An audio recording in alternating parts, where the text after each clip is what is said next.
Good morning, everybody. Just waking up, and like everybody has checked social media, saw that social media saying I'm confirmed of COVID-19. I did a test on Saturday to leave because I have work. Trying to be responsible, so I'm gonna stay in and stay from my friends, and also having no symptoms, so going to quarantine myself. And wait on the confirmation to see what is the protocol and how should I go about quarantining myself from the Ministry of Health. So until then, talk to all my friends and tell them that if they come in contact with me, just to be safe, quarantine by yourself, and just to take it easy. Out of that, but people are asking questions about the length of time here, because the party was Friday. Bold said he did the test on Saturday. He says this morning he's awaiting a confirmation. Talk to us about the time it takes between any kind of exposure and a test that would come up positive, Dr. Dawes. What's the time frame we're looking at? Do we even know?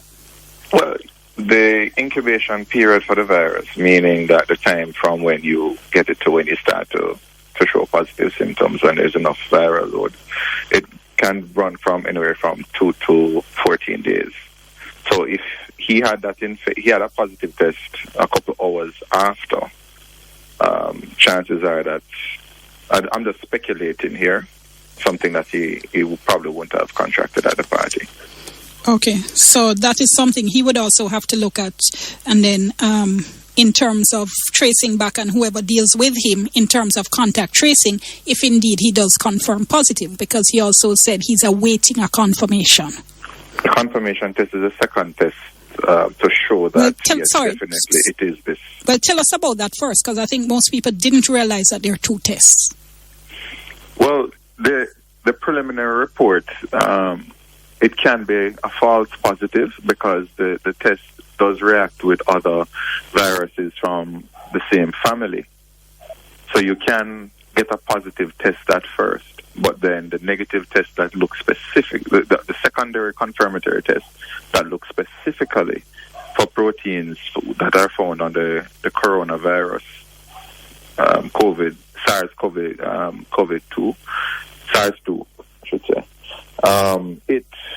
That actually is the one that you would want to use to say somebody definitely has the disease. So the first one is almost like a screening test, not as specific to rule in that virus, but it is sensitive in picking it up because it picks up the shed virus particles in the mucous membranes, with the swab of the nose.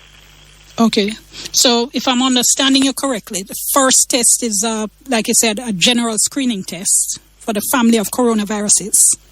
Well, it would pick up other viruses in the family of coronaviruses that could make it positive. So if you get a negative for the first test, you wouldn't go on to the second? You wouldn't go on to the second test. Okay, if you get a positive, however, for the first test, and you say... confirm that it is that type of coronavirus, SARS-CoV-2. Specifically COVID-19 that we're all focused on right now. Mm-hmm. Okay, so the fact that it's an initial confirmation is something you really do still have to wait and see and get the second result for. Right. Would you, though, having got the first preliminary, let me use general terms, having got a first preliminary positive, would you quarantine while awaiting the confirmation? Yes, you would isolate. Tell us the difference, because again, I think we've been using those terms interchangeably.